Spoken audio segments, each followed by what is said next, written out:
ఓం శ్రీ గురుభ్యో నమ శ్రీమాత్రే నమ శ్రీమాతరం శరణం శరణం ప్రపర్ధే. అందరికీ ఆ జగదంబ శ్రీ పరాత్పరి పరాభట్టారికైన శ్రీ శ్రీ అంబాత్రయ క్షేత్ర నివాసిని శ్రీ మహాకాళి మహాలక్ష్మి మహాసరస్వతుల యొక్క ఆశీర్వాదం మీపై ఎల్లవేళలా ప్రసరించి ఆ తల్లి యొక్క చల్లని కరుణా కటాక్ష వీక్షణలు మీపై ఉండాలని నేను మనస్ఫూర్తిగా కోరుకుంటున్నాను. ఈ మధ్యలో తిరుపతి నుంచి ప్రసాద్ గారని ఒకరు ఫోన్ చేశారు. వారు ఒక చిన్న వీడియో కూడా పంపించారు, ఒకసారి మీరు చూడండి. అర్ధరాత్రి స్వతంత్రం గానీ వాళ్ళు బయటకు వచ్చేవాళ్ళు ఆడవాళ్ళు. ఎందుకు స్వతంత్రం కావాలి ఆడదానికి? నీకు 12 తర్వాత ఏం పని? ఆఫీసుల్లో ఎక్కువే ఉంటారు. ఎందుకంటే ఇప్పుడు ఎక్స్పోజింగ్ అలా ఉంది. వాడు అనొద్దన్నా కూడా అనేలాగా వెళ్తున్నామే మనం. ఎప్పుడు ఎదుటి వాళ్ళ తప్పు అనకూడదు, మందు కూడా కొంచెం ఉంటుంది. కరెక్ట్.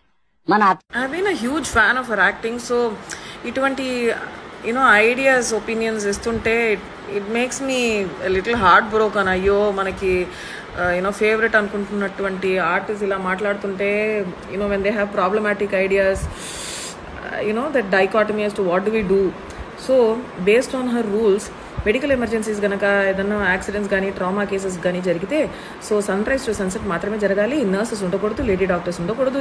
ఈవిడ గారు కానీ ఈవిడ తెలిసినటువంటి ఎవరికైనా మన అందరికీ ఏదైనా మెడికల్ ఎమర్జెన్సీస్ వస్తే లేడీ డాక్టర్స్ అస్సలు ఉండకూడదమ్మా. సన్ రైజ్ టు సన్సెట్ మాత్రమే ఎమర్జెన్సీస్ అన్నీ జరగాలి. ఆ తర్వాత evening 6 PM to 6 AM only మగాళ్ళు మాత్రమే ఉంటారు, even with lady patients. So మనకి బయట ఏం పని? మనకి ఒంట్లో బాగాలేనప్పుడు కూడా మనము హాస్పిటల్లో ఉండకూడదు. 6 AM to 6 PM మాత్రమే మనం ఉండాలి. ఓకే, ఇదే రూల్ ప్రకారం పిల్లలు కూడా అర్ధరాత్రి పూట పుట్టకూడదు. గైనకాలజిస్ట్ ఉండకూడదు కాబట్టి according to these rules sunrise to sunset మాత్రమే పిల్లలు పుట్టాలి. అప్పుడే నర్సెస్ కానీ గైనకాలజిస్ట్ కానీ లేడీ డాక్టర్స్ కానీ ఉండాలి. ఓకేనా? జోక్స్ అపార్ట్, సూర్యోదయం ముందు పొద్దున 3:34కి లేచి పొలాలకి వెళ్ళి అక్కడే ద సో కాల్డ్ బాత్రూమ్ ఫెసిలిటీని యూజ్ చేసుకోగలము అని వెళ్తున్నటువంటి ఆడవాళ్ళు ఇంకా ఉన్నారు. ఎందుకంటే India still a place where we don't have bathrooms in our villages in so many places. So ఇలాంటి ఒక సిచ్యువేషన్లో కూడా ఆడవాళ్ళు ఎప్పుడు వస్తారు, వాళ్ళని ఎలా మనము అసాల్ట్ చేయాలి అన్నటువంటి మైండ్ సెట్స్ ఉన్న సొసైటీ ఇది. అప్పుడు ఈ రేప్ కల్చర్ని ఎంకరేజ్ చేస్తున్నటువంటి స్పీచ్లు ఇస్తుంటే బేసిక్లీ అమ్మాయిలు ఇలా డ్రెస్ చేసుకోవటం వల్ల, జుట్టు ఇలా ఉంచుకోవటం వల్ల, బొట్టు పెట్టుకోలేదు కాబట్టి, బికాస్ ఇవన్నీ నేను వేసుకోలేదు కాబట్టి నేను చెప్తున్నా, నో బొట్టు, జుట్టు ఓపెన్ అండ్ షార్ట్ క్లోత్స్ వేసుకుంటున్నారు కాబట్టి all of this sexual assault is happening on women only because of women అన్నది ఇస్ కాల్డ్ రేప్ కల్చర్. అయినా నిజంగా ఎటువంటి దుష్కర్మ ఉంటే ఇటువంటి భారతదేశంలో అమ్మాయిలుగా పుట్టడం ఎంత పెద్ద ఒక బ్యాడ్ కర్మ అన్నది ఇప్పుడే I'm thinking, why should we be born as women in this stupid country where we're getting advices from people. అమ్మాయిలకి బయట ఏం పని, అమ్మాయిల్ని ఎందుకు చదివించాలి, అమ్మాయిలకి ఎందుకు డౌరీ ఇవ్వకూడదు, ఇటువంటి కాన్సెప్ట్స్ని ఆర్గ్యూ చేస్తున్నటువంటి, డిఫెండ్ చేస్తున్నటువంటి సొసైటీలో 2024లో ఉన్నాము. మన కర్మ కాలిందిరో. ఇది వీడియో. ఈ మధ్యలో సోషల్ మీడియాలో దీని మీద బాగా చర్చ జరుగుతూ ఉందని, ఇందులో ఎవరు కరెక్ట్ ఎవరు రాంగో దీని గురించి విశ్లేషించండి అని చెప్పేసి వారు నాకు పంపించారు. ఇద్దరు మాతృమూర్తులే. ఒకరేమో అన్నపూర్ణమ్మ గారు, బహు చక్కటి అద్భుతమైనటువంటి కళాఖండములతో చిత్ర పరిశ్రమలో తనకంటూ ఒక గుర్తింపు, ఒక మంచి మర్యాద, ప్రతిష్టాత్మకమైన ఉన్నటువంటి ఒక చరిత్రను సృష్టించుకున్న గొప్ప యాక్ట్రెస్, గొప్ప నటి. రెండవ ఆమె చిన్న వయసే, ఆమె కూడా ఒక ప్లేబ్యాక్ సింగర్గా హీరోయిన్స్కి వాయిస్ ఇస్తూ సినిమాల్లో చిన్నగా తనకంటూ ఒక గుర్తింపు స్థానాన్ని సంపాదించుకున్నటువంటి ఒక యాక్ట్రెస్. ఆమె కూడా ఒక నటి అనుకుందాం. అయితే ఇద్దరు సినీ ఇండస్ట్రీకి సంబంధించిన వాళ్ళే, చిత్ర పరిశ్రమకు సంబంధించిన వాళ్ళే. ఇక్కడ అన్నపూర్ణమ్మ గారు చెప్పింది ధర్మం యొక్క సమసమానమైనటువంటి ప్రతిపాదన. సనాతన ధర్మంలో ఆడపిల్లకు ఉండేటటువంటి మాన్యత, మర్యాద, గౌరవాన్ని విశ్లేషిస్తూ వారు చెప్పారు. వారి వయస్సు చాలా పెద్దది. వారి జీవిత పర్యంతంలో, జీవిత ప్రయాణంలో ఎన్ని అవకతవకలు, ఎన్ని ఒడిదుడుకులు, ఎన్ని చూసి ఉంటారో, ఎంతమందిని కలిసి ఉంటారో, ఎంత వాళ్ళ జీవితాన్ని సమాజ ధర్మాలకు అనుసంధానంగా ఆమె గడిపి ఉంటుందన్న విషయం మనకు ఆమెను చూస్తేనే తెలిసిపోతుంది. ఎన్నో సినిమాలలో యాక్ట్ చేశారు, ఎంతో మందిని కలిసి ఉంటారు, ఎన్నో ప్రదేశాలు తిరిగి ఉంటారు, విదేశాలలో కూడా వెళ్ళి ఉంటారు వాళ్ళు. ఆమె చెప్పిన విషయాన్ని చిన్మయ్య గారు ట్రోల్ చేస్తూ, అనగా వ్యంగ్యంగా, హేయంగా ఆమెను ఉద్దేశించి మీరు చెప్పింది తప్పని, అట్లయితే స్త్రీలకు అర్ధరాత్రి ఏదైనా పని వచ్చినప్పుడు, డ్యూటీలో ఉన్నప్పుడు రోడ్ల మీద తిరగకూడదా, ఆఫీసులలో ఉండకూడదా, అంబులెన్స్లలో ఉండకూడదా, హాస్పిటల్స్లో నర్సు కానీ, స్టాఫ్ నర్సు కానీ, డాక్టర్స్ కానీ, ఎమర్జెన్సీలో ఉన్నప్పుడు పోలీస్ డిపార్ట్మెంట్లో కానీ, ఇంకా మిగతా రంగాల్లో స్త్రీలు ఉంటారు కదా, అట్లాంటప్పుడు అందరూ ఉదయం సూర్యుడు ఉన్నప్పుడే పనులు చేసుకొని, సూర్యుడు అస్తమించిన తర్వాత రాత్రి సమయంలో అందరు ఇళ్లలో ఉండాలి కదా, ఎందుకు ప్రముఖ సంస్థలు ఉద్యోగాలు చేయడం, అంత మీరు చెప్తున్నదంతా అసభ్యకరమైనటువంటి ఆచారము, ఇటువంటి ఆచారాలు ఉండడం వల్లనే ఈ దేశానికి గతి పట్టింది, ఇదొక వేస్ట్ దేశం, ఇంకా ఆమె లాంగ్వేజ్లో చెప్పాలంటే స్టూపిడ్ కంట్రీ అని ఆమె సంబోధించింది. అంటే వేస్ట్, పనికి మాలిన దేశం అని దాని యొక్క మూలార్థము.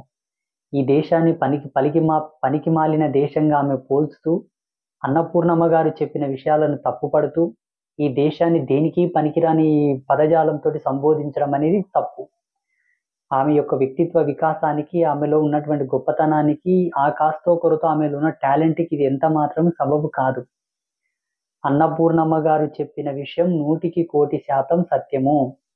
ఈ దేశ సంస్కృతి సభ్యతకు, ఈ దేశం యొక్క మాన్యతకు, ఈ దేశం యొక్క మూల సిద్ధాంతాలకు అనుకూలంగానే ఆమె మాట్లాడింది. ఆమె వయసుతో పోల్చుకుంటే మీ వయసు ఎంత, మీ అనుభవం ఎంత, ఆమె నటించినటువంటి నటన, ఆమె పోషించినటువంటి పాత్రలు, ఆమె చేసేటటువంటి చిత్రస్థూలం యొక్క వేషాలు కానివ్వండి, ఒకసారి మీరు సినిమాలో చూడండి. మీరు చేసిందేంటి, మీరు జీవితంలో అనుభవించిందేంటి, మీ జీవితానికి ఉన్నటువంటి అనుభవం ఏమిటి, ఏ కోణంలో, ఏ ఉద్దేశంలో, ఎంతటి అనుభవంతో మీరు ఆ విషయాలు మాట్లాడుతున్నారో ఒకసారి మిమ్మల్ని మీరు ప్రశ్నించుకోవాలి. ఎందుకోసం అంటే ఈ భారతదేశంలో సనాతన ధర్మంలో స్త్రీకి ఉన్నంత స్వతంత్రత, స్త్రీకి ఉన్నంత స్వేచ్ఛ, మహిళకు ఉన్నటువంటి రిజర్వేషన్స్ కానివ్వండి, మన భారతదేశంలో మాతృమూర్తికి ఉన్నటువంటి స్థానము, మహిళామూర్తికి ఉన్నటువంటి ప్రాధాన్యత, ముఖ్యత ఏ దేశంలో, ఏ మతంలో, ఏ సంస్కృతిలో లేదు. కావాలంటే మన పురాణాల్లో మీరు పరిశీలించుకోవచ్చు. అమ్మ స్థానాన్ని ఎవరికి ఇచ్చారు, జగత్ శక్తిని ఎవరితో పోల్చారు, ఈ జగతికి మూల స్వరూపిణి అయినటువంటి ఆదిశక్తి ఎవరు, అమ్మవారినే స్త్రీమూర్తిగా భావించి అట్టి స్త్రీమూర్తికి ఆదిశక్తి అని నామాంకితము చేసి సర్వోపచారాలతో అమ్మవారికి పూజలు చేస్తున్నది ఏ సంస్కృతి? ఏ సంస్కృతిలోని ఆడవాళ్లకు పూజలు చేసేటటువంటి దర్శనం మనకు కనిపిస్తూ ఉన్నదా? ఆడవాళ్ళు అంటేనే ఒక ఆట వస్తువుగా, ఒక పిల్లల్ని కనిపెట్టే ఒక మెషిన్ కింద, పనులు చేసే ఒక దాసిరాలులా, ఓ సేవకురాలిలా, వాళ్ళ కోరికలు తీర్చేటటువంటి ఒక వస్తువుగా చూస్తున్నారే తప్పిస్తే, అమ్మతనాన్ని, సోదరితనాన్ని, మాతృత్వాన్ని, పాతివ్రత్య ధర్మాన్ని, వేదాలకే మూలమైనటువంటి వాగ్దేవతను, ఈ సకల శాస్త్రాలకే మూలమైనటువంటి సరస్వతిని, సర్వ విద్యలకు మూలమైనటువంటి గాయత్రిని, మహాలక్ష్మిని, సరస్వతిగా, గంగగా, ఎన్ని మాతృస్వరూపాలతో, ఎన్ని శక్తులతో ఈ సనాతన ధర్మంలో అమ్మవారిని స్తుతించారు. అసలు సృష్టి స్థితి లయ కారిణి అని చెప్పిందే స్త్రీని. బ్రహ్మ విష్ణు మహేశ్వరులని పాలించు తల్లిగా, బ్రహ్మ విష్ణు మహేశ్వరులని సృష్టించిన తల్లిగా, ఆ జగజ్జననిగా, జగదంబగా, జగద్ధాత్రిగా, మూల శక్తిగా, ఆదిశక్తిగా, సర్వస్వతంత్ర తంత్రశక్తిగా కీర్తించింది ఒక్క సనాతన ధర్మం, మన హిందూ ధర్మమే. ఈ దేశంలో స్త్రీకి ఉన్నటువంటి స్వతంత్రత, స్త్రీకి ఇచ్చేటటువంటి హక్కు, స్త్రీని గౌరవించే గౌరవం ఏ దేశంలో కానీ, ఏ సంస్కృతిలో కానీ లేదు. అన్నపూర్ణమ్మ గారు చెప్పింది ఏంటంటే, స్త్రీకి అర్ధరాత్రి పని ఏంటి? మన సనాతన ధర్మంలో చాలా చక్కగా ఆడపిల్లలు ఏ విధంగా ఉండాలి, ఎలా వాళ్ళ వేషధారణ, భూషణ ధారణ, శయనధారణ, భుక్తిధారణ, భోక్తవ్య ధారణ అన్నీ కూడా ఏ విధంగా ఉండాలని చెప్పేసి మన ధర్మశాస్త్రాల్లో క్లుప్తంగా చెప్పి ఉన్నారు.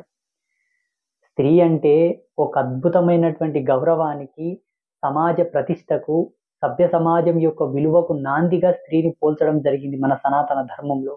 ఏ ధర్మంలో, ఏ మతంలో కూడా స్త్రీకి ఇంత విలువ లేదు. ఈరోజు చిన్మయ్య గారు గమనించవలసిన విషయం ఏంటంటే, మీకు ఈ దేశం స్టూపిడ్ కంట్రీ అయితే, ఈ దేశం పనికి మాలిందైతే, మా సంస్కృతి మీకు నచ్చకపోతే వెంటనే ఏ పాకిస్తాన్‌కో, ఏ సిరియాకో, ఏ ఆఫ్ఘనిస్తాన్‌కో, బంగ్లాదేశ్‌కో మీరు వెళ్ళొచ్చు కదా! అక్కడ జీవించండి కొన్నాళ్ళు. ఆడవాళ్ళకి ఎంత విలువ ఉన్నది, ఆడవాళ్ళు అర్ధరాత్రి తిరుగుతారా, తిరగరా మీకు తెలుస్తది. మీకు పబ్బులకు వెళ్ళడానికి, పిచ్చి పిచ్చిగా మీ యొక్క ఇష్టమైనటువంటి పద్ధతిలో తిరగడానికి, మీ కోరికలు తీర్చుకోవడానికి, వ్యంగ్యమైనటువంటి చేష్టలకు మీరు స్వతంత్రం అడుగుతున్నారు. నీ కడుపులో ఒక బిడ్డ పుడితే, ఆ బిడ్డ పెరిగి పెద్దదై నడి రోడ్డు మీద తిరుగుతూ ఉంటే, అర్ధరాత్రి పబ్బుల వెంట రకరకాల అసభ్యకరమైనటువంటి వ్యసన బారిన పడితే అప్పుడు ఆ బాధ ఏంటో నీకు తెలుస్తది. ఈరోజు అన్నపూర్ణమ్మ గారు అన్న విషయం తప్పైతే, నీకు జన్మనిచ్చిన తల్లిని వెళ్ళి అడుగు. అమ్మా, అన్నపూర్ణమ్మ గారు ఈ మాట అన్నారు, ఆమె అన్నది తప్పా, లేకపోతే నేను చెప్పిందా తప్పా అని నీకు జన్మనిచ్చిన తల్లిని అడుగు. లేకపోతే నువ్వు ఒక స్త్రీవే కదా, రేపు నీ గర్భమునందు పిల్లలు పుట్టి పెరిగి పెద్దగైన తర్వాత అర్ధరాత్రి రోడ్ల మీదకి పంపించు, అప్పుడు తెలుస్తుంది నీకు ఆ బాధ ఏంటో. ఈనాడు రోడ్ల మీద మానవ మృగాలు సంచరిస్తున్నాయి, క్రూర మృగాలు. ఎత్ర నార్యస్తు పూజంతే రమంతే తత్ర దేవత. స్త్రీని ఒక సహోదరిగా భావించి రాఖీ పౌర్ణమి అనే ఒక పండుగను పెట్టి సహోదరి సహోదరుడు అనే ఒక భావాన్ని వ్యక్తం చేసి సమాజంలో అందరి మధ్యలో ఒక సశశామలమైన సమరసత భావంతో కూడుకున్నటువంటి వాతావరణం ఉండాలని ఏ సంస్కృతిలో ఒక పండగ నిర్మాణం చేశారు? ఇప్పటికి సనాతన ధర్మంలో మనదైన విజ్ఞానం, మనదైన మేధస్సు వికసితమై మానవుడు మానానికి దాపు కట్టుకున్నప్పటి నుంచి ఇప్పటి వరకు ఆ పండుగ కొనసాగుతూ ఉన్నది. దేవతల కాలం నుంచి ఇప్పటి వరకు ఉన్నది. ఏ మతంలో ఉన్నది, ఏ ధర్మంలో ఉన్నది ఒకసారి చూడు. ఏ విలువల గురించి మాట్లాడుతున్నావు అమ్మా నువ్వు? ఏ దేశం గురించి మాట్లాడుతున్నావు? ఏ ధర్మం గురించి మాట్లాడుతున్నావు? మరి ఏం లేదండి. ఇటువంటి వాళ్ళకు మనం కొంత గౌరవం ఇస్తాం కదా సమాజంలో. ఇటువంటి వాళ్ళని కొంత మనం హైలైట్ చేస్తాం కదా. ఇటువంటి వాళ్ళను హైలైట్ చేసి మనం వీళ్ళని గౌరవించడం వల్ల వీళ్ళకు గర్వం కళ్ళకెక్కి కంటికి పసిరికి వీళ్ళు మాట్లాడుతున్నారు. ఆమె ఒక మాతృమూర్తి అయి ఉండి, ఒక స్త్రీ అయి ఉండి ఇలా తోటి మహిళను, అందులా వయసుకు పెద్ద ఆమె, అనుభవంలో పెద్ద ఆమె, అన్నింటిలో ఆమె గొప్పది. ఆమె చేసినటువంటి నటనలో కించిత్తు వెంట్రుకంత కూడా మీ అనుభవం లేదు. ఈ కాలంలో, ఈ జనరేషన్లో మీరు పుట్టారు. ఇప్పుడున్నటువంటి వాతావరణ స్థితిగతులకు అనుకూలంగా మీరు మాట్లాడుతున్నారు. ఏ కాలంలో, ఏ జనరేషన్లో ఆమె పుట్టి మహామహులైనటువంటి గొప్ప గొప్ప నటుల సరసన ఆమె నటించింది, గొప్ప గొప్ప పాత్రలు పోషించింది అన్నపూర్ణమ్మ గారు. అంతటి అనుభవస్తురాల్ని మీరు తూలనాడేది. పోనీ ఆమెను మీరు తూలనాడినా, ఆమె అన్న మాట మీరు తప్పు పట్టినా, ఈ దేశాన్ని స్టూపిడ్ కంట్రీ అని మీరు పోల్చారు. యావత్ సనాతన ధర్మానికి, భారతదేశానికి మీరు క్షమాపణ చెప్పాలి. ఈ దేశం యొక్క గొప్పతనం మీకేం తెలుసు? ఈ దేశం యొక్క గౌరవం, మాన్యత మీకేం తెలుసు? పూర్వం ఒక మోటు కథ ఉండేది. అర్ధరాత్రి 12 గంటలకు కొంగ వేటాడడానికి వెళ్ళిందంట చెరువు గట్టుకి. కొంగ వేటాడడానికి వెళ్తే గుడ్లగూపలు, గబ్బిలాలు వెంబడించాయట. ఎందుకు వెంబడించాయి? కాసేపు అయిన తర్వాత గుడ్లగూబలు, గబ్బిలాలు వెంబడిస్తూ ఉంటే కొంగ కాసేపు ఆగి ప్రశ్నించిందట. ఎందుకు మీరు నన్ను వెంబడిస్తున్నారు? నాకేదో ఆకలేసి నా కడుపును నింపుకోవడానికి, వేటాడడానికి నేను చెరువు గట్టుకొచ్చాను. మీరు మీ లెక్కలో మీరు వేటాడండి, నా లెక్కలో నా కడుపు నింపుకుంటానని చెప్పిందట. అప్పుడు గుడ్లగూబ ఏమన్నదో తెలుసా? పగలు వేటాడుట నీ ధర్మం, భగవంతుడు నీకు నిర్ణయించినటువంటి సమయం. రాత్రి వేటాడుట మా ధర్మం, భగవంతుడు మాకు నిర్ణయించినటువంటి ధర్మం. ఎందుకంటే పగలు మాకు కండ్లు కనిపించవు. పగలు వేటాడేటటువంటి ధర్మం కానీ, పగలు వేటాడేటటువంటి చాతచక్యం కానీ మాలో లేవు. మేము రాత్రి వేటాడుతాం, మీరు పగలు వేటాడాలి. మీకు మీ ధర్మం, మాకు మా ధర్మం అని చెప్పేసి గుడ్లగూబ, గబ్బిలం ఎదిరించాయట. అందుకే పగలు ఎక్కడ మనకు గూబలు కనిపించవు, గబ్బిలాలు కనిపించవు. కేవలం రాత్రి వేళల్లో మాత్రమే బయటికి వెళ్తాయి. కొంగలు కూడా రాత్రి ఎక్కడ కనిపించవు. ఉదయం సూర్యుడు ఉదయించినప్పుడే బయటికి వెళ్ళి సూర్యాస్తమయ సమయానికి వచ్చి గూటికి చేరుకుంటాయి. పక్షులలోనే కొన్ని ధర్మాలు ఉన్నాయి, జంతువులలో కొన్ని ధర్మాలు ఉన్నాయి.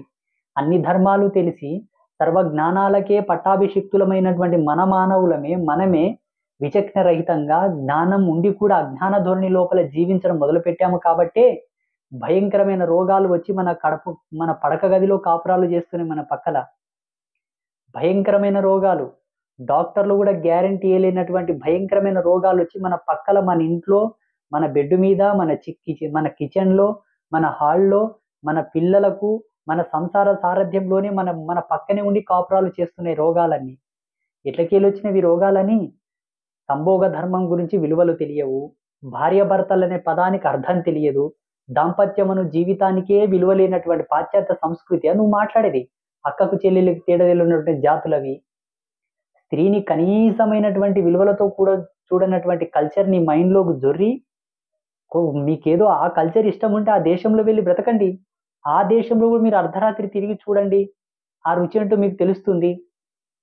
ఆడపిల్లకు మహోగ్రమైనటువంటి అనంతమైనటువంటి స్థానము, గొప్ప స్థానాన్ని మన సనాతన ధర్మంలో ఇచ్చింది.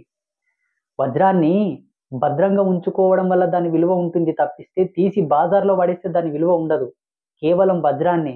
ఈనాడు బంగారు, వెండి, విలువైనటువంటి వస్తువులను కానీ, విలువైనటువంటి డాక్యుమెంట్స్ కానీ, గొప్ప గొప్ప విలువలతో కూడుకున్న వాటిని అన్నిటిని కూడా భద్రపరిచి గోప్యంగా ఉంచుతున్నారు. ఒక వస్తువు కన్నా హీనమైందా మహిళ అర్ధరాత్రి రోడ్ల వెంబడి తిరగడానికి? స్త్రీమూర్తి అంటే ఏమనుకుంటున్నారు? స్త్రీకి ఎంత సమున్నతమైన స్థానం ఉన్నది. ఒక్క స్త్రీ గనక కుల ధర్మాన్ని, జాతి ధర్మాన్ని గనక చెడితే జాతి సంక్రమణ ఏర్పడి విభిన్నకరమైన రోగాలకు, విభిన్నకరమైనటువంటి చేష్టలకు, విభిన్నకరమైనటువంటి క్రూరాతి క్రూరమైనటువంటి చర్యలకు పాల్పడాల్సినటువంటి అవసరం వస్తుంది. ఎందుకంటే సృష్టికి మూలం స్త్రీ. స్త్రీ నుంటే జన్మ తీసుకుంటాం కాబట్టి, ఆ స్త్రీ గనక తన ధర్మంలో చెడిపోతే, జాతి సంక్రమణ చేస్తే వంశాలే నాశనం అయిపోతాయి. అసలు స్త్రీమూర్తి అంటే ఏమనుకుంటున్నారమ్మా? మీరు ఒక స్త్రీయే. కనీసమైన జ్ఞానం లేకుండా ఎందుకు మీరు ఎలా మాట్లాడుతున్నారు చెప్పండి? మీకు తెలుసా అసలు విలువ అంటే ఏంటో తెలుసా? అసలు సంస్కృతి అంటే ఏంటో తెలుసా? సాంప్రదాయం అంటే ఏంటో తెలుసా? ఏ ధర్మంతో మీరు మాట్లాడుతున్నారు? ఏ హక్కుతో మీరు మాట్లాడుతున్నారు? దయచేసి మీరు అన్ని తెలుసుకొని మాట్లాడండి. ఒకవేళ మీకు సోషల్ మీడియాలో ఇప్పుడు వైరల్ కావాలనే విషయం చెప్పారో, లేకపోతే ఇంకే కోణంలో చెప్పారో మాకు తెలియదు కానీ, అన్నపూర్ణమ్మ గారు చెప్పింది 100% సత్యమే. చిన్మయ్య గారు చెప్పిన విషయం తప్పు. స్త్రీకి ఉన్నటువంటి గొప్పతనం మీకు తెలియదమ్మా. ఒకవేళ స్త్రీ గురించి మీరు తెలుసుకోవాలనుకుంటే, ఈ జన్మలో స్త్రీ జన్మ ఎత్తారు కదా, భారతీయ వాంగ్మయాల్లో ఉండేటటువంటి మన ధర్మశాస్త్రాల్లో, మన ధర్మ గ్రంథాల్లో ఉండేటటువంటి పతివ్రత శిరోమణుల గురించి చదవండి. మహాపతివ్రతలైనటువంటి వీరధర్మ శిరోమణులు ఈ ధర్మంలో జన్మించారు. కత్తిపట్టి రాజ్య స్థాపనకై, ధర్మ స్థాపనకై పోరాడినటువంటి ఝాన్సీ లక్ష్మీబాయి, రుద్రమదేవి, మహారాణి చెన్నమ్మ లాంటి గొప్ప గొప్ప వీరనారులు పుట్టినటువంటి ధర్మం మన ధర్మం. సాక్షాత్తు దేవతలనే ముప్పు తిప్పలు పెట్టి 3 చెర్ల నీళ్లు తాగించినటువంటి మహిషాసురుడు లాంటి భయంకరమైన క్రూరాతి క్రూరమైన రాక్షసులను అమ్మవారు జగన్మాత వధించినటువంటి ధర్మ గ్రంథాలు, ప్రమాణ గ్రంథాలు మన ధర్మంలో ఉన్నాయి. ఇతర ఏ మతంలో ఉన్నాయి, ఏ గ్రంథంలో ఉన్నాయి చెప్పండి? వీరత్వానికి, శౌర్యత్వానికి, మంచి వీర ధీర కళలకు, సమస్త సంగీత కళలకు, నాట్య కళలకు, పాతివ్రత్య ధర్మానికి, ధర్మ జ్ఞాన వాంగ్మూయ కర్తృత్వానికి, సిద్ధాంత కర్తృత్వానికి ఆజ్యం పోసినటువంటి స్త్రీలు ఎంతో మంది మన ధర్మంలో ఉన్నారు. వేదాంతులతో, సిద్ధాంతులతో సంభాషణతో పోటీలో దిగినటువంటి మహిళలు ఎంతో మంది మన ధర్మంలో ఉన్నారు. ఏం చూసుకొని మాట్లాడుతున్నారు? మీకు అసలు ఏం తెలుసు మన ధర్మం గురించి? ఒక భక్తుడు నాకు ఒక వీడియో పంపించాడు కాబట్టి ఈరోజు ఈ విషయాలు మాట్లాడుతున్నాను. నాకు కూడా నా మనసు చాలా బాధ అనిపించింది. ఎందుకోసం అంటే, ఈ దేశాన్ని స్టూపిడ్ కంట్రీ అని, ఇటువంటి కల్చర్స్ ఉండకూడదు, హేయమైన కల్చర్స్, హేయమైన సాంప్రదాయాలని చెప్తున్నారు. ఈరోజు ఈ ప్రపంచానికి ఎయిడ్స్ పరిచయం కానికి కారణం ఎవరు? మొన్న కరోనా రావడానికి కారణం ఎవరు? అలాగే ఈనాడు క్యాన్సర్ లాంటి భయంకరమైన రోగాలు ఈ దేశంలో రావడానికి కారణం ఎవరు? ఎక్కడి నుంచి వచ్చాయి ఇవాళ? ఒకసారి మీరు ఆత్మవిమర్శ చేసుకోండి, మిమ్మల్ని మీరు ప్రశ్నించుకోండి. ఈ దేశంలో ప్రతిదీ కూడా, మొన్న కరోనా రావడానికి గల కారణం ఏంటో తెలుసా? ఈ సంస్కృతిని, ఈ సాంప్రదాయాన్ని మీరు గుర్తు తెచ్చుకోవాలని, ఎక్కడ ఉండేవాళ్ళు అక్కడ ఉండాలి, ఎవరిని ఎవరు తాకకూడదు, ముట్టకూడదు, ఎలా ఉండాలని నేర్పడానికి వచ్చినటువంటి ఒక మాయ. ఇప్పుడు అర్థమైంది సనాతన ధర్మం ఏంటనేది. మీకు తెలియాలంటే ఇక్కడ కరోనా దగ్గర మీరు పట్టుకోవచ్చు. చూసే కొంతమంది మేధావులు అనవచ్చు, ఈ సంస్కృతి గొప్పదంటున్నారు, ఈ సంస్కృతిలో ఆడవాళ్ళకి గొప్ప ప్రతిష్ట ఉంది, విలువ ఉందని మీరు అంటున్నారు కదా స్వామి. సతీ సహగమనం అనేది ఈ ధర్మంలో పుట్టింది కదా, వితంతు వివాహాలను వ్యతిరేకించింది ఈ ధర్మం కదా, బాల్య వివాహాలను ప్రోత్సహించింది ఈ ధర్మం కదా అని మీరు అనుకోవచ్చు. వితంతు వివాహాల వెనుక, సతీ సహగమనం వెనుక, బాల్య వివాహాల వెనుక, వరకట్నం లాంటి కొన్ని వేధింపుల వెనుక ఎన్నో అర్థాలున్నాయి, ఎన్నెన్నో అంతరార్థాలు ఉన్నాయి. ఇందులో ప్రాంతాలకు సంబంధించి, ఆయా ప్రాంతవాసులకు ఉండేటటువంటి ఆచార వ్యవహారాలకు సంబంధించి, కొన్ని ధార్మికమైన మూలాలను అనుసరించి, కొన్ని ప్రాకృతికమైన సిద్ధాంతాలను అనుసరించి, కొన్ని భౌగోళికమైన స్థితిగతులను అనుసరించి ఎందరో విశ్వాసాలకు ఆచారాలకు కట్టుబడి ఎన్నెన్నో వాటికి అనుగుణంగా ఈ ఆచారాలు పుట్టాయి. ఏదో ఒకే ప్రాంతం వాళ్ళు ఒకే మైండ్ నుంచి ఒకరే ఆలోచనతో పుట్టినవి కావు ఇవి. ఇందులో ఎంతో ధార్మికమైన నేపథ్యం కూడా ఉన్నది. వాటిని విశ్లేషించి వాటిని ఎంతో పరిజ్ఞానవంతంగా చూస్తే తప్ప వాటి విలువలు మనకు తెలియదు. సతీ సహగమనం అంటే భర్త వెనకాల భార్య పయనించాలి, జీవనాన్ని గడపాలనుంది కానీ భర్త తగలబడుతుంటే ఆ మంటలేసి దొబ్బమని కాదు. కొంతమంది మూర్ఖులకు అజ్ఞానులకి ఇది అర్థం కాక సతీ సహగమనం అంటే భర్త వెంటే వాళ్ళు దుంకి సావాలని చెప్పి దొబ్బేశారేమో కానీ ఇది వ్యక్తి లోపం, వ్యక్తి యొక్క దృష్టి లోపం, ఆయన అర్థం చేసుకునే అర్థం లోపం. ధర్మంలో దీని అర్థం వేరు ఉన్నది, మీకు అర్థం కాదు. మీకు మీకు దీని పట్ల కనీసమైన విచక్షణ లేదు. అనవసరంగా దీని గురించి మీరు తప్పర్థం చేసుకోవాల్సిన అవసరం లేదు. ఒకవేళ సతీ సహగమనం దీంట్లో అంతర్భాగమైతే ఎందరో రాజులు, దేవతలు, మహామహా దివ్య పురుషులు కూడా మరణించిన తర్వాత వారి యొక్క భార్యలు కూడా వారి యొక్క చితిలో ప్రవేశించి మరణించవచ్చు కదా.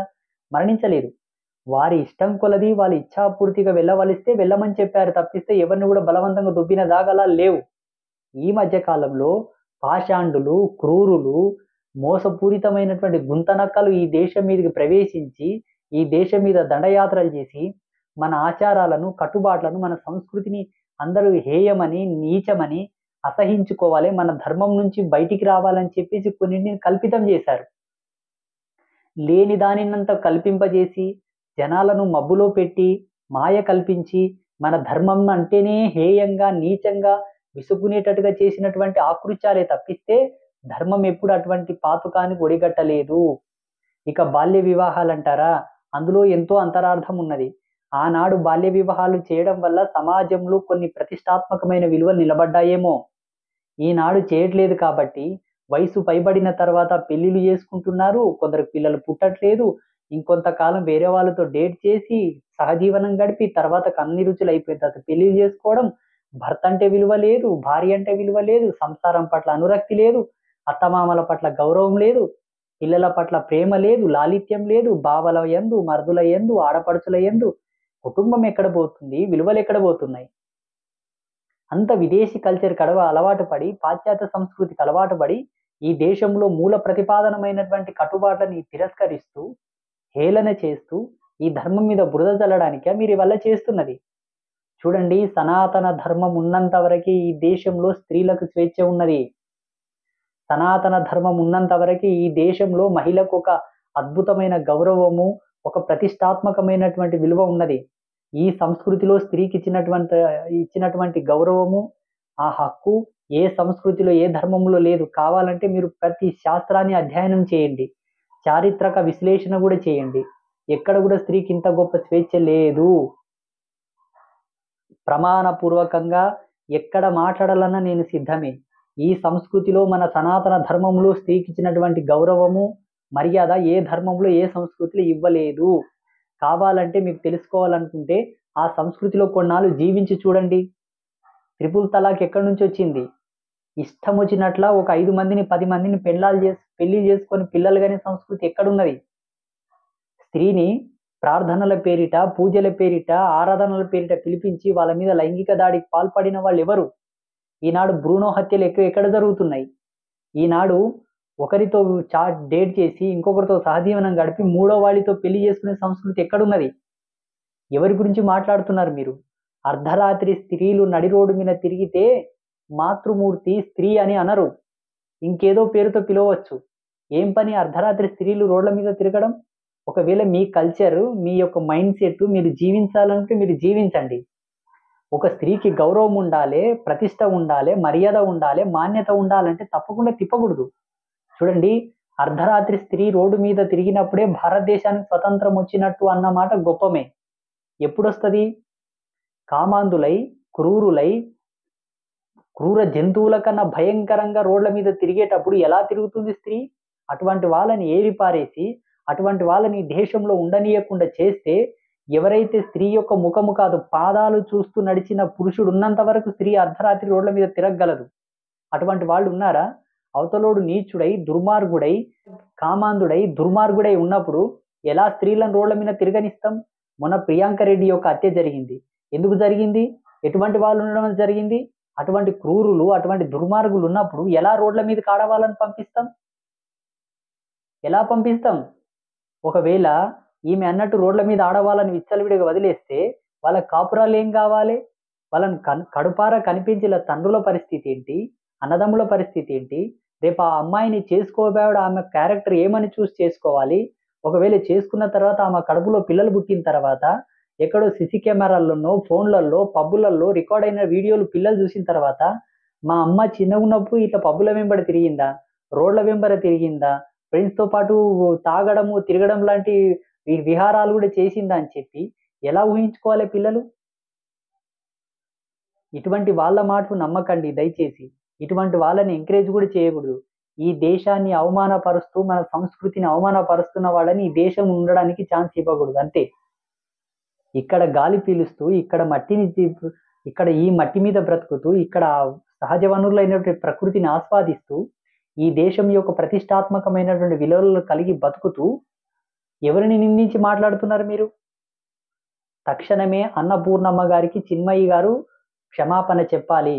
అన్నపూర్ణమ్మ గారు చెప్పింది వాస్తవము. అటువంటి వాళ్ళని గౌరవించాలి. ఆవిడ పెద్దావిడ. ఎంత అనుభవం ఉంటుంది, ఎంతటి జీవితాన్ని ఆమె జీవించి ఉండవచ్చు.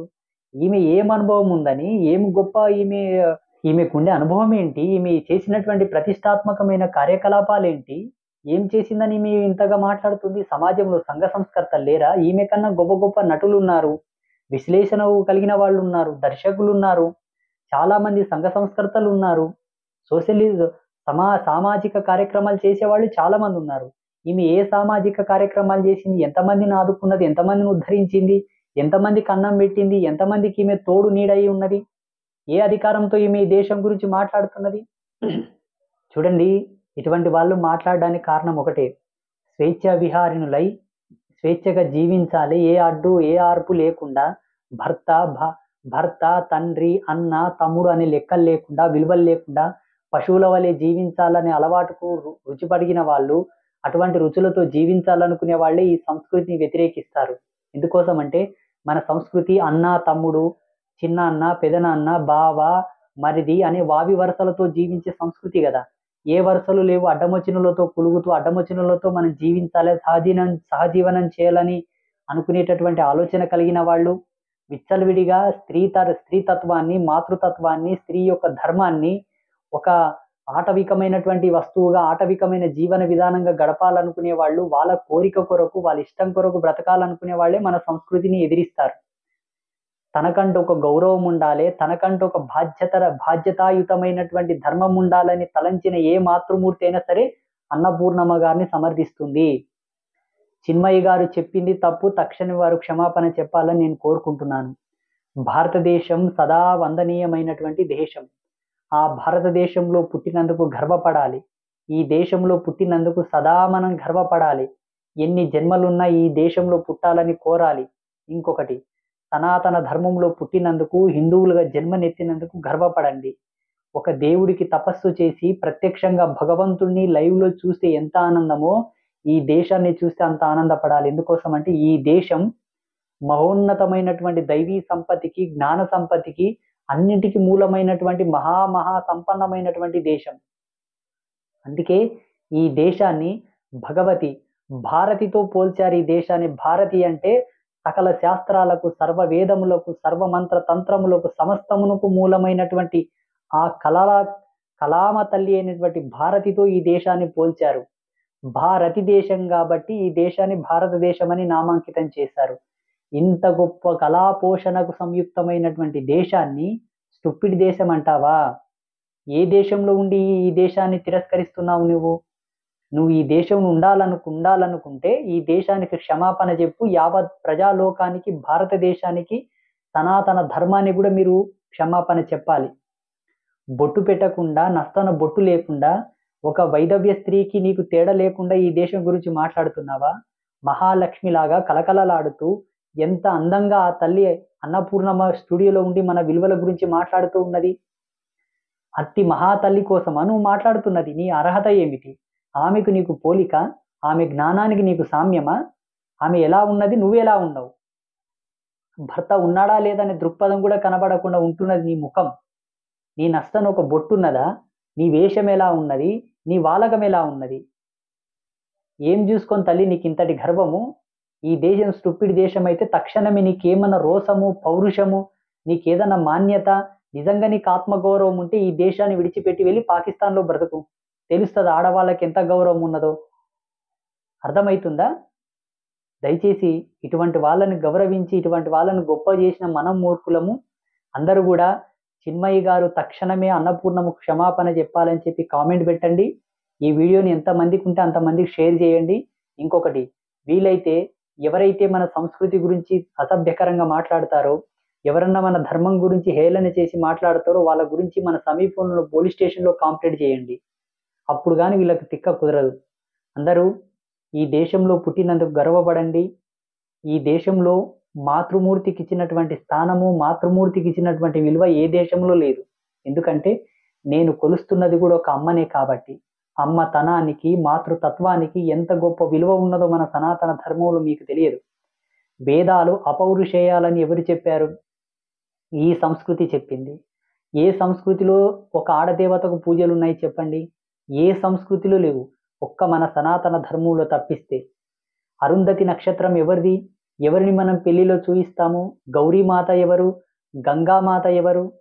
ఎవరిని మనం పూజల్లో సమసమానమైనటువంటి స్థానం ఇచ్చి, పూజల్లో అగ్రతాంబూలం ఇచ్చి, అగ్రస్థానం ఇచ్చి మనం కొలుస్తున్నాము?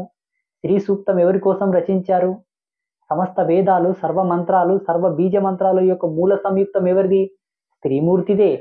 ఓంకారాన్ని సాక్షాత్తు ఆదిశక్తితో పోల్చారు. ఓంకార స్వరూపిణి అంటారు. ఓంకారమే అమ్మ అయినప్పుడు సృష్టి అంతా తానే కదా, సర్వం తానే కదా. ఇంత గొప్ప దార్శనికత, ఇంత గొప్ప మూలతత్వంతో కూడుకున్న ఈ సంస్కృతి నీకు నచ్చదా తల్లి? గర్వం ఎక్కువై గొర్రె కొండను ఢీకొట్టినట్టున్నది మీ వాలకం. దయచేసి అందరూ ఈ విషయాన్ని కొంత లోతుగా క్షుణ్ణంగా ఆలోచించండి. నాకు చిన్మయి గారి గురించి ఏమాత్రం తెలియదు. కాకపోతే ఎవరో ఒక భక్తుడు పంపించాడు, ఈ ఇద్దరి మధ్యలో ఉన్న వ్యత్యాసాన్ని వ్యక్తపరచండి అని చెప్పాడు కాబట్టి మాట్లాడుతున్నాను. అందరికీ ఆ జగన్మాత యొక్క ఆశీర్వాదం ఎల్లవేళలా ఉండాలని కోరుకుంటూ, ఓం శ్రీ గురుభ్యో నమః, శ్రీమాత్రే నమః.